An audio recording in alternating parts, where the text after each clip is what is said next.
إن الحمد لله نحمده ونستعينه ونستغفره ونعوذ بالله من شرور أنفسنا ومن سيئات أعمالنا من يهده الله فلا مضل له ومن يضلل فلا هادي له أشهد أن لا إله إلا الله وحده لا شريك له وأشهد أن محمدًا عبده ورسوله يا أيها الذين آمنوا اتقوا الله حق تقاته ولا تموتن إلا وأنتم مسلمون يا أيها الناس اتقوا ربكم الذي خلقكم من نفس واحدة وخلق منها زوجها وبث منهما رجالا كثيرا ونساء واتقوا الله الذي تساءلون به والأرحام إن الله كان عليكم رقيبا يا أيها الذين آمنوا اتقوا الله وقولوا قولا سديدا يصلح لكم أعمالكم ويغفر لكم ذنوبكم ومن يطع الله ورسوله فقد فاز فوزا عظيما أما بعد فإن خير الحديث كتاب الله وخير الهدي هدي محمد صلى الله عليه وسلم وشر الأمور محدثاتها وكل محدثة بدعة وكل بدعة ضلالة وكل ضلالة في النار أعوذ بالله السميع العليم من الشيطان الرجيم من همزه ونفخه ونفثه بسم الله الرحمن الرحيم شهر رمضان الذي أنزل فيه القرآن هدى للناس وبينات من الهدى والفرقان۔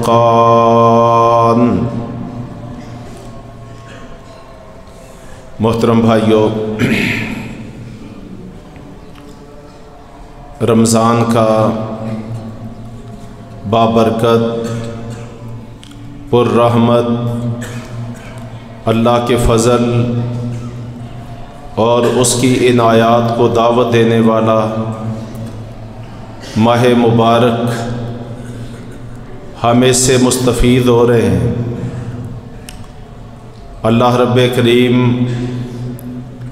اس ماہ مبارک سے ہمیں زیادہ سے زیادہ فائدہ اٹھانے کی توفیق عطا فرمائے، اور یہ مبارک مہینہ جب اپنے اختتام کو پہنچے تو ہم اپنے مقاصد حاصل کر چکے ہوں، اور ہمارا سب سے بڑا مقصد اللہ کی جہنموں سے آزادی اور اللہ کی جنتوں کا حصول ہے کہ یہی سب سے بڑی کامیابی ہے۔ فمن زحزح عن النار وادخل الجنہ فقد فاز، جو نار جہنم سے بچا لیا گیا اور جنت میں داخل کر دیا گیا تو یقیناً وہ کامیابی پا گیا۔ اللہ ہمیں یہ کامیابیاں اور کامرانیاں عطا فرمائے۔ رمضان المبارک کے بہت سے اعزازات ہیں، اور ان میں اس ماہ مبارک کا ایک اعزاز یہ ہے کہ یہ وہ بابرکت مہینہ ہے جس میں اللہ تبارک و تعالیٰ نے اپنی کتاب قرآن حکیم کو لوح محفوظ سے آسمان دنیا پہ نازل کیا، جہاں رمضان کا تذکرہ ہو رہا ہے سورۃ البقرہ دوسرے پارے میں، وہیں اللہ فرماتے ہیں شہر رمضان الذی انزل فیہ القرآن، لوگو یہ رمضان کا وہ بابرکت مہینہ ہے جس میں اللہ تبارک و تعالی نے اپنی سب سے اعلیٰ آخری ہدایت پہ مبنی اور واضح دلائل رکھنے والی، حق اور باطل کے درمیان فرق کرنے والی کتاب قرآن نازل کی ہے، اور رمضان کی جس رات میں نازل ہوئی ہے اللہ تبارک تعالیٰ فرماتے انا انزلناہ فی لیلۃ القدر، ہم نے اس قرآن کو قدر والی رات میں نازل کیا ہے۔ تو یہ نزول یہ لوح محفوظ سے آسمان دنیا کا نزول ہے۔ نبی اکرم صلی اللہ علیہ وسلم فرماتے ہیں کہ اللہ تبارک و تعالیٰ کے جتنے انبیاء بھی مبعوث ہوئے، اللہ نے سب کو کوئی نہ کوئی معجزہ عطا فرمایا ہے، کوئی نبی ایسا نہیں جس کو کوئی معجزہ نہیں دیا گیا، اور جتنے اہمیت والے معجزے دیے گئے اسی قدر لوگ اس نبی پر ایمان لائے ہیں۔ اور جب میری باری آئی ہے تو اللہ تبارک و تعالیٰ نے اس کائنات کا سب سے عظیم اور بڑا معجزہ مجھے قرآن کی شکل میں عطا فرمایا ہے، اور میں امید رکھتا ہوں انبیاء کے معجزے وہ انبیاء کی زندگیوں تک تو قائم و دائم رہے، بعض کا ظہور ہوا اور بہت جلد اختتام کو پہنچ گئے، لیکن مجھے جو معجزہ دیا گیا ہے یہ قیامت تک قائم و دائم رہے گا۔ اس بنیاد پر مجھے امید ہے کہ سب سے زیادہ لوگ اس معجزے کی وجہ سے مجھ پر ایمان لانے والے ہوں گے، اور سب سے بڑی امت اللہ تبارک تعالیٰ مجھے عطا فرمائے گا۔ تو یہ قرآن ہے، اور اگر ہم نبی کریم صلی اللہ علیہ وسلم کو دیکھتے ہیں تو آپ صلی اللہ علیہ وسلم کا قرآن سے بہت گہرا تعلق تھا، اور خاص طور پہ رمضان المبارک میں یہ تعلق اور مضبوط ہو جاتا تھا اور مستحکم ہو جاتا تھا۔ رمضان المبارک کی ہر رات جبرائیل امین تشریف لاتے تھے اور نبی کریم صلی اللہ علیہ وسلم کے ساتھ بیٹھ کے قرآن کا دور کرتے تھے۔ ہر رات جبرائیل امین علیہ السلام کے ساتھ رسول محترم قرآن کا دور کرتے، ایک دوسرے کو قرآن سناتے تھے، ایک دوسرے کے سامنے پڑھتے تھے، اس کا دور کرتے تھے، اور ایسا رمضان المبارک کی ہر رات میں ہوتا تھا۔ آپ کے قرآن کے ساتھ تعلق کے کیا کہنے ہیں کہ صحابہ بیان کرتے ہیں کہ آپ صلی اللہ علیہ وسلم جب رات کے وقت قیام میں کھڑے ہوتے، قیام اللیل کرتے، تہجد پڑھتے، تو آپ صلی اللہ علیہ وسلم اتنا زیادہ قرآن پڑھتے کہ ساتھیوں ایک ہی رکعت میں پوری سورۃ البقرہ پڑھ جاتے، سورہ النساء پڑھ جاتے، سورہ آل عمران پڑھ جاتے۔ یہ قرآن کی 3 بڑی سورتیں، یہ ساری کی ساری سورتیں آپ صلی اللہ علیہ وسلم ایک ہی رکعت میں پڑھ جایا کرتے تھے۔ مغیرہ بن شعبہ رضی اللہ عنہ بیان کرتے ہیں کہ جب رسول محترم صلی اللہ علیہ وسلم قیام کرتے تو آپ صلی اللہ علیہ وسلم اتنا لمبا قیام کرتے کہ آپ کے پاؤں مبارک میں ورم پیدا ہو جاتا، پھول جاتے، پھٹ جاتے۔ ہم عرض کرتے کہ اللہ کے پیغمبر، آپ کے تو اگلے پچھلے سارے گناہ رب نے معاف کر رکھے ہیں، پھر آپ اتنا لمبا قیام کیوں کرتے ہیں؟ تو آپ صلی اللہ علیہ وسلم فرماتے افلا اکون عبدا شکورا، کیا تم یہ نہیں چاہتے کہ میں رب تعالی کا شکر گزار بندہ بن جاؤں؟ تو اللہ کا شکر ادا کرنے کے لیے آپ صلی اللہ علیہ وسلم لمبے لمبے قیام کرتے تھے، بہت زیادہ قرآن کی تلاوت کرتے تھے، اور خاص طور پہ رمضان میں آپ صلی اللہ علیہ وسلم کا قرآن سے تعلق اور رشتہ اور گہرا اور مضبوط ہو جاتا تھا۔ آپ کا فرمان ہے من قام رمضان ایمانا و احتسابا غفر له ما تقدم من ذنبه، فرمایا جو ایمان کی حالت میں اور اللہ رب کریم سے اجر و ثواب کے حصول کے لیے قیام کرے گا، اور قیام میں کیا ہوتا ہے؟ قرآن کی تلاوت۔ فرمایا جو قیام کرے گا ایمان کی حالت میں، بندہ مومن ہونا چاہیے اور نمود و نمائش کے لیے نہیں، محض اللہ سے اجر و ثواب کے لیے قیام کرے گا، اللہ رب کریم اس کی زندگی کے سابقہ سارے گناہوں کو معاف کر دے گا۔ تو یہ قرآن ہے، اللہ کی رسی ہے، ہدایت کی کتاب ہے، دلوں کے لیے شفا ہے۔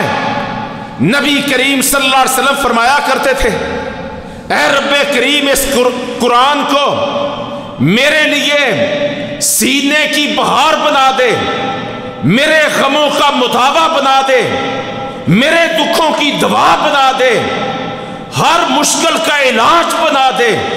یہ نبی کریم صلی اللہ علیہ وسلم اللہ رب کریم سے یہ دعائیں کیا کرتے تھے، اور ہم دیکھتے ہیں کہ اللہ رب کریم نے یہ کتاب جن مقاصد کے لیے ہم اس کا استعمال کرتے ہیں، کچہریوں میں جھوٹی قسمیں کھانے کے لیے، بیٹیوں کو رخصتی کے وقت ان پہ قرآن کا سایہ کر کے ان کو الوداع کرنے کے لیے، اور کوئی فوت ہو گیا ہے اس کو بخشنے کے لیے، میرے محترم بھائیوں جن مقاصد کے لیے ہم قرآن کا استعمال کرتے ہیں، اللہ رب کریم نے ان مقاصد کے لیے قرآن نازل نہیں کیا۔ یہ قرآن تو پڑھنے والی کتاب ہے، یہ تو سمجھنے والی کتاب ہے، یہ تو عمل کرنے والی کتاب ہے، یہ تو ملکوں اور معاشروں کو قرآن کے ساتھ جوڑنے والی اور کامیابیوں کامرانی کی منزلوں کو طے کرنے والی کتاب ہے۔ یہ ہدایت کی کتاب ہے، یہ شفا کی کتاب ہے، یہ کتاب انقلاب ہے، یہ روحانی بیماریوں کا علاج بھی ہے، اور یہ جسمانی بیماریوں کا علاج اور شفا بھی ہے۔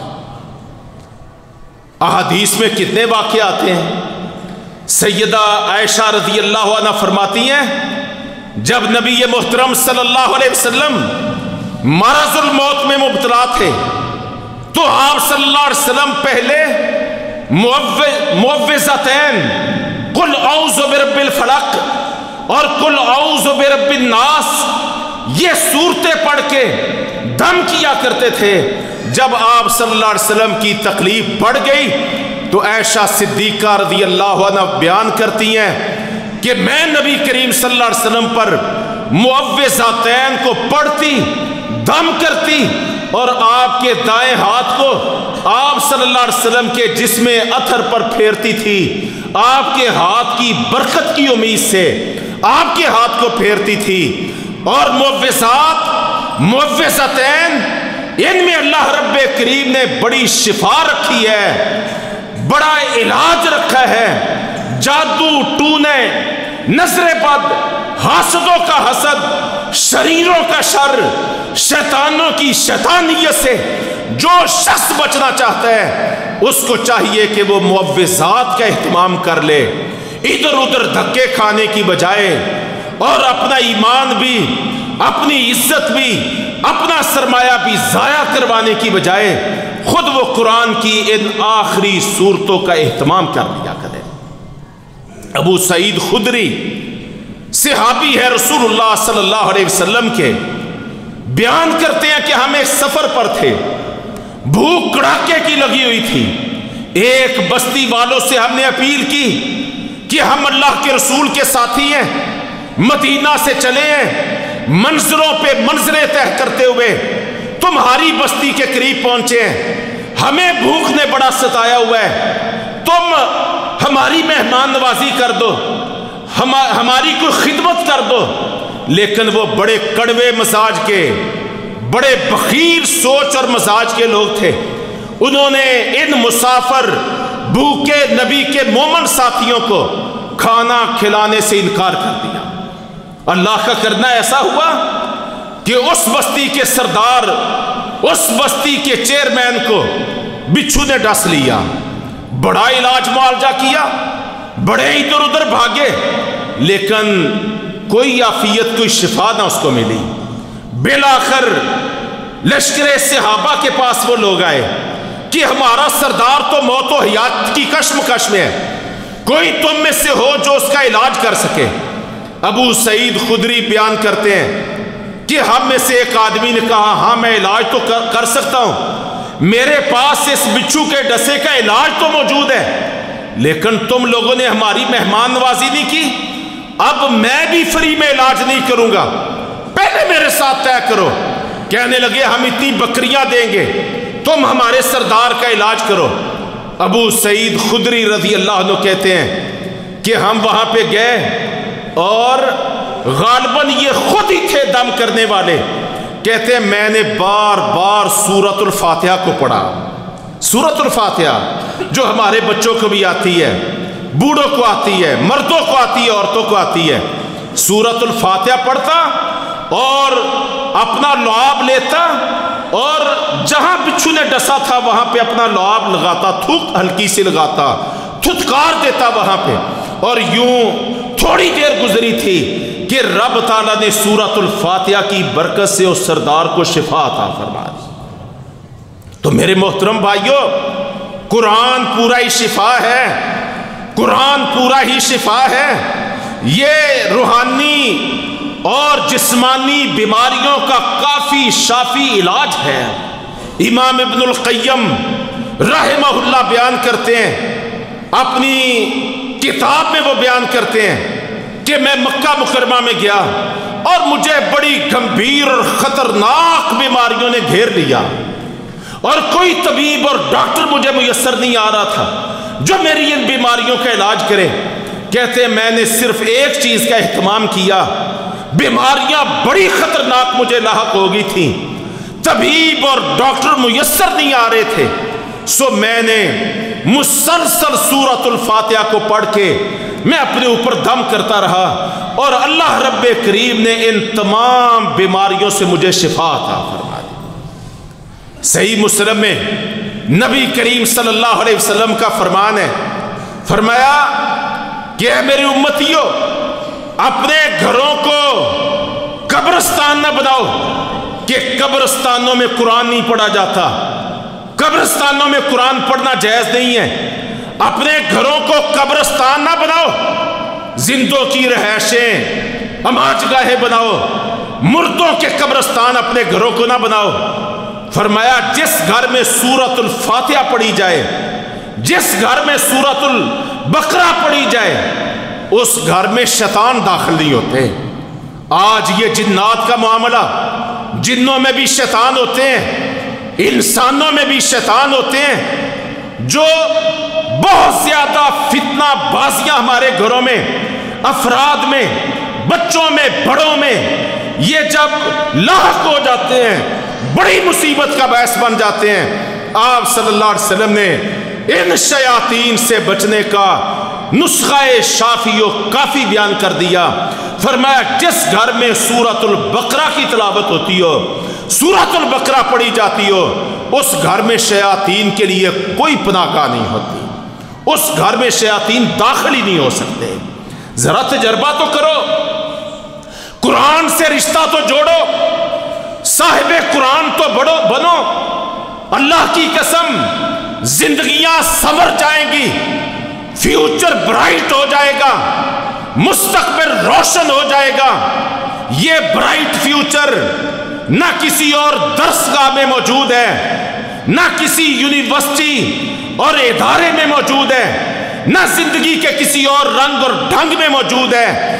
اگر چاہتے ہو کہ مستقبل محفوظ بھی ہو جائے، روشن بھی ہو جائے، شاندار بھی ہو جائے، تو اپنا ناطہ رشتہ اللہ کی کتاب قرآن سے جوڑ لو، صاحب قرآن بن جاؤ، دنیا میں قابل رشک قرار پاؤ گے۔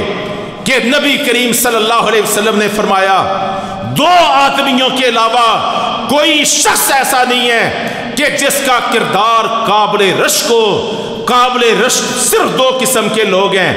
پہلے فرمایا جس کو اللہ نے قرآن کی نعمت دی ہو، وہ قرآن کا قاری ہو، قرآن کا حافظ ہو، قرآن کا عالم ہو، قرآن پڑھنے والا ہو، قرآن پڑھانے والا ہو، قرآن سنانے والا ہو، اور وہ اپنے دن رات زندگی کی بہاریں قرآن پڑھنے، پڑھانے، سننے، سنانے میں گزار دے۔ فرمایا کائنات میں یہ شخص قابل رشک ہے، اور لوگوں کو چاہیے کہ اس کو قابل رشک سمجھ کے اس جیسا بننے کی کوشش کرے۔ اور دوسرا کون قابل رشک ہے؟ فرمایا جس کو اللہ نے مال دیا ہو اور وہ بے دریغ صبح و شام دن رات اپنا مال حق داروں میں، مستحق لوگوں میں، محروم طبقوں میں وہ دن رات اپنا مال خرچ کرے۔ رسول محترم صلی اللہ علیہ وسلم فرماتے ہیں یہ بندہ بھی بڑا قابل رشک ہے، لوگوں کو اس جیسا ہونے کی کوشش کرنی چاہیے۔ تو میرے بھائیوں ساتھیوں، یہ قرآن اللہ کی کتاب ہے، عظیم کتاب ہے۔ یہ قرآن معاشروں کو بدل دینے والی کتاب ہے۔ جو ملک، معاشرے اور افراد قرآن کے ساتھ جڑ جاتے ہیں، اللہ رب کریم ان کو اپنے ساتھ جوڑ لیتا ہے، اور جو قرآن سے بچھڑ جاتے ہیں، قرآن سے بیگانہ ہو جاتے ہیں، قرآن سے انحراف کرتے ہیں، اللہ رب کریم ان کو تباہی، بربادی اور گمراہی کی کھائیوں میں پھینک دیتا ہے۔ نبی کریم صلی اللہ علیہ وسلم نے حجۃ الوداع کے موقع پر یہ بات ارشاد فرمائی تھی کہ لوگو، میں تو اس دنیا سے جانے والا ہوں، اور تم میں ایک چیز خود چھوڑ کے جا رہا ہوں، تم ہرگز گمراہ نہیں ہوو گے جب تک اس کو مضبوطی سے تھامے رکھو گے۔ اور وہ چیز کیا؟ کتاب اللہ۔ وہ اللہ کی کتاب ہے، کتاب اللہ، اللہ کی کتاب، اللہ کی وحی۔ یہ قرآن بھی اللہ کی کتاب ہے، اور سنت اور فرمان مصطفیٰ بھی اللہ کی کتاب ہے۔ موطا امام مالک میں آپ صلی اللہ علیہ وسلم کا یہ فرمان ان الفاظ کے ساتھ موجود ہے۔ فرمایا ترکت فیکم امرین لن تضلوا ما تمسکتم بہما، کتاب اللہ و سنتی۔ فرمایا میں تم میں 2 چیزیں چھوڑ کے جا رہا ہوں، تم ہرگز گمراہ نہیں ہوو گے جب تک ان دونوں کو مضبوطی سے تھامے رکھو گے، ان پر عمل پیرا رہو گے، اپنے سیرت و کردار کو ان کے سانچے میں ڈھالتے رہو گے۔ فرمایا کتاب اللہ، ایک اللہ کی کتاب ہے، وہ سنتی، اور دوسری میری سنت اور میری حدیث ہے۔ تو اللہ تبارک و تعالی ہمیں کتاب و سنت کا عامل بننے کی توفیق عطا فرمائے، قرآن کا قاری بننے کی توفیق عطا فرمائے۔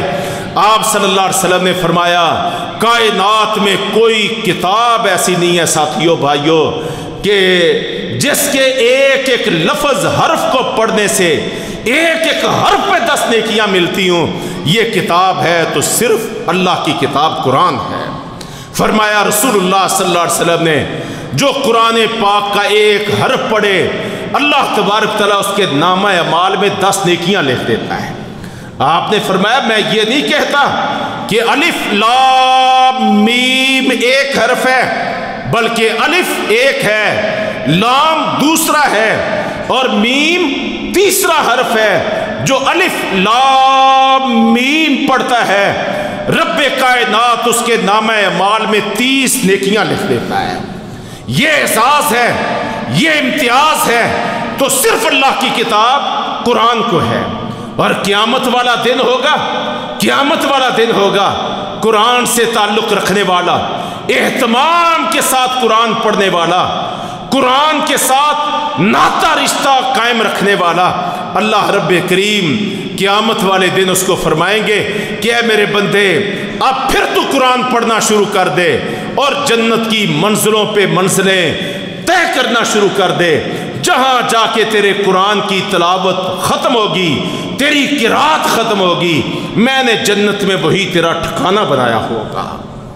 رسول محترم صلی اللہ علیہ وسلم فرماتے ہیں محشر کے میدان میں حساب و کتاب کے مرحلے پہ جب کوئی کسی کے کام نہیں آئے گا، نہ والدین کام آئیں گے، نہ اولاد کام آئے گی، نہ عزیز و اقارب کام آئیں گے، نہ سرمایہ اور چودراہٹ کام آئے گی، نہ چرب زبانی کام آئے گی، نہ کوئی سفارش اور رشوت کام آئے گی.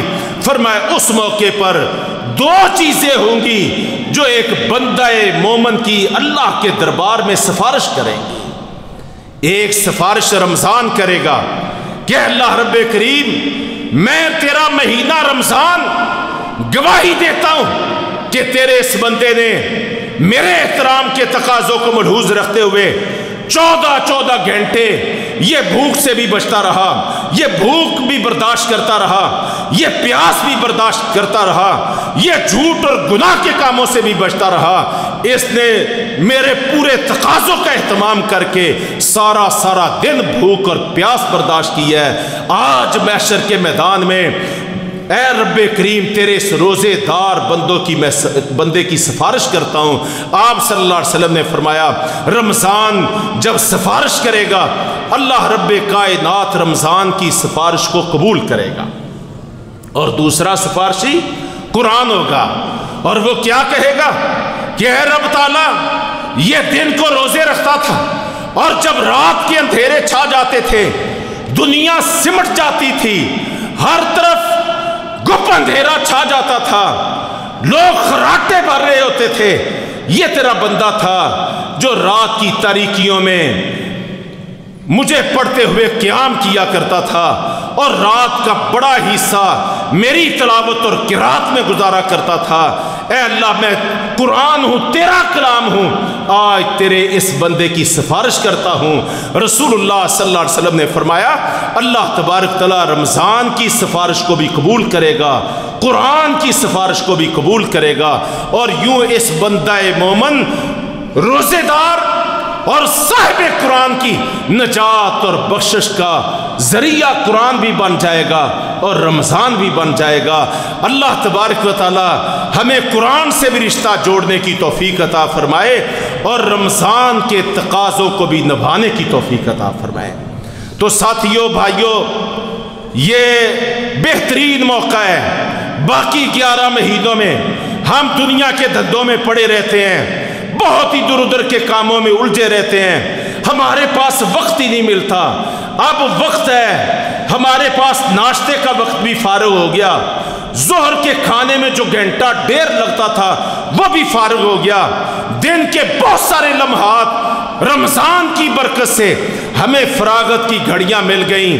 ان کو ادھر ادھر گزارنے کی بجائے اور گندی اور فحش ویڈیو دیکھنے کی بجائے ایک دوسرے پہ تبرہ بازی کے مناظر ان سے محظوظ ہونے کی بجائے ہمیں چاہیے کہ یہ غنیمت بھرے لمحات ہم قرآن کو پڑھنے، اس کو سمجھنے، اس کی تفسیر کو معلوم کرنے، اس کے مطالب کو سمجھنے، اس کو اپنی زندگی اس کے مطابق ڈھالنے اور اس کی دعوت آگے پیش کرنے اور معاشروں کو قرآن کے ساتھ جوڑنے میں ہم اس ماہ مبارک میں پوری طرح کوشش کریں. خود بھی، اپنے آپ پر بھی، اپنے گھر والوں پر بھی، اپنے عزیز و اقارب پر بھی، سب کے سب پہ ہم اس قرآن کو قائم کرنے، اس کو نافذ کرنے اور اس قرآن کے نظام کو معاشرے پر اس کی رٹ قائم کرنے کے لیے ہم کوشاں ہو جائیں. کوشش کرنا ہمارا کام ہے اور برابر کرنا ہمارے رب تعالیٰ کا کام ہے. نبی اکرم صلی اللہ علیہ وسلم نے مدینہ منورہ میں جو معاشرہ تشکیل دیا تھا وہ قرآنی معاشرہ تھا، قرآن کا معاشرہ. بڑے بڑے مرحلے آئے لیکن جب اللہ کی قرآن کی ایک آیت آ جاتی تھی تو بڑے بڑے صحابہ کی ہم سیرتوں کو پڑھتے ہیں، قرآن کی ایک آیت سن کے ان کی زندگیاں بدل جایا کرتی تھی، وہ قرآن کے سانچے میں اپنے آپ کو ڈھال لیا کرتے تھے۔ ایک صحابی ہیں جو فاروق اعظم رضی اللہ عنہ کی مجلس شورا کے رکن ہیں، ان کے ایک عزیز رشتہ دار غالباً قرابت داری میں وہ چچا لگتے تھے۔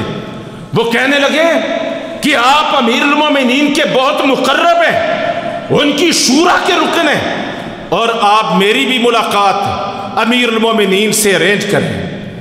تو وہ صحابی اپنے چچا کو لے کے امیر المومنین فاروق اعظم کے پاس چلے گئے۔ جاتے ہی وہ چچا صاحب بولنا شروع ہو گئے، کہنے لگے امیر المومنین تلخ بات کرنا چاہتا ہوں، آپ نہ تو ہمارے درمیان عدل کرتے ہیں اور نہ ہمیں ہمارا حق دیتے ہیں۔ مانا کیا ہے؟ آپ ہمارے اوپر ظلم بھی کرتے ہیں اور ہمارے حقوق کو غصب بھی کرتے ہیں۔ اب یہ کس کو کہا جاتا ہے؟ کہا جا رہا ہے اس امیر المومنین فاروق اعظم کو جو عوام کے حقوق ان کی دہلیز تک پہنچانے کے لیے جن کے دن بھی اسی فکر میں گزرتے تھے، اور جب ساری عوام ٹھاٹ کی نیند سو رہی ہوتی تھی تو یہ امیر المومنین تو وہ تھے کہ رات کی تاریکیوں میں گلیوں کا کوچوں کا گشت کرتے تھے کہ رات کے اندھیرے کی وجہ سے کوئی میری ریاست کا فرد ایسا نہ ہو کہ جو اپنے کسی حق سے محروم ہو جائے اور وہ رات ایسے حق تلفی میں گزر جائے اور اللہ رب کریم کے سامنے میری پیشی ہو جائے۔ یہ تو وہ تھے لوگوں کے حقوق ان کی دہلیز تک پہنچانے والے، لیکن ایک شخص نے اتنی کڑوی بات کہہ دی ہے، اتنی سخت بات کہہ دی ہے، اتنی بڑی جارحیت کا ارتکاب کر دیا ہے۔ تو بیان کرنے والے صحابی غالباً عبداللہ بن عباس رضی اللہ عنہ، وہ کہتے ہیں فاروق اعظم رضی اللہ عنہ کا چہرہ غصے سے سرخ ہونا شروع ہو گیا، اور ہمیں یہ محسوس ہوا کہ امیر المومنین اس پر برس پڑیں گے، اس کی مرمت کریں گے، اور آپ صلی اللہ علیہ وسلم آپ رضی اللہ عنہ کا چہرہ لال پیلا ہونا شروع ہو گیا۔ قریب تھا کہ اس کو تھپڑ دے مارتے، اس کی مرمت کرتے کہ وہ ان کا بھتیجا جو امیر المومنین کا مقرب تھا، آپ کی شورا کا رکن تھا، وہ کہنے لگا کہ امیر المومنین میرے چچا پر ہاتھ اٹھانے سے پہلے میں آپ کو قرآن کی ایک آیت سناتا ہوں، اور قرآن میں اللہ نے کیا فرمایا؟ فرمایا کہ یہ غلطیاں کریں، زیادتیاں کریں تو تم نے خذ العفو، تم نے اپنے لوگوں کو معاف کر دینا ہے، وَأْمُرْ بِالْعُرْفِ، اور نیکی کا حکم دینا ہے، وَأَعْرِضْ عَنِ الْجَاهِلِينَ، اور کوئی جاہل آدمی تم پہ جہالت یا زیادتی کر بیٹھے تو تم نے اس اعراض برتنا ہے، جہالت کا جواب جہالت سے نہیں دینا ہے، زیادتی کا جواب زیادتی سے نہیں دینا ہے، معاف کر دینا ہے۔ قرآن کی ایک آیت، ایک صحابی امیر المومنین 22 لاکھ مربع میل کے مالک ان کے سامنے قرآن کی ایک آیت پڑھتے ہیں، اور نتیجہ کیا ہوتا ہے کہ فوری ایک آیت سن کے امیر المومنین کا غصہ وہیں پہ ختم ہو جاتا ہے اور آپ رضی اللہ عنہ اس کو معاف کر دیتے ہیں۔ تو عبداللہ بن عباس رضی اللہ عنہ یہاں پہ یہ تبصرہ کرتے ہیں کہ یہ امیر المومنین فاروق اعظم ہے کہ قرآن کے احکام کے مقابلے میں بہت زیادہ رک جانے والے، مان لینے والے اور بریک لگا دینے والے اور قرآن کے احکام کو قبول کرنے والے اور تسلیم کرنے والے تھے۔ اور یہی روایت سارے صحابہ کرام کی ہے۔ وہ میٹھا میٹھا ہپ نہیں کرتے تھے، کڑوا کڑوا تھو نہیں کرتے تھے، ان کے مزاج کے مطابق ہوتا یا ان کے مزاج کے خلاف ہوتا، وہ قرآن کو اپنے مزاج کے مطابق نہیں ڈالتے تھے بلکہ اپنے آپ کو قرآن کے مزاج کے مطابق ڈالتے تھے۔ یہ صحابہ اکرام رضی اللہ عنہم کی بہت بڑی خوبی تھی، اللہ کی قسم بہت بڑی خوبی تھی کہ انہوں نے اپنے آپ کو قرآن اور نبی اکرم صلی اللہ علیہ وسلم کے فرمان کے قالب میں ڈال لیا تھا۔ یہ ان کا بہت بڑا احساس تھا، اور یہی وجہ ہے کہ وہ زمانے میں عزتیں پا گئے، وہ زمانے میں عظمتیں پا گئے،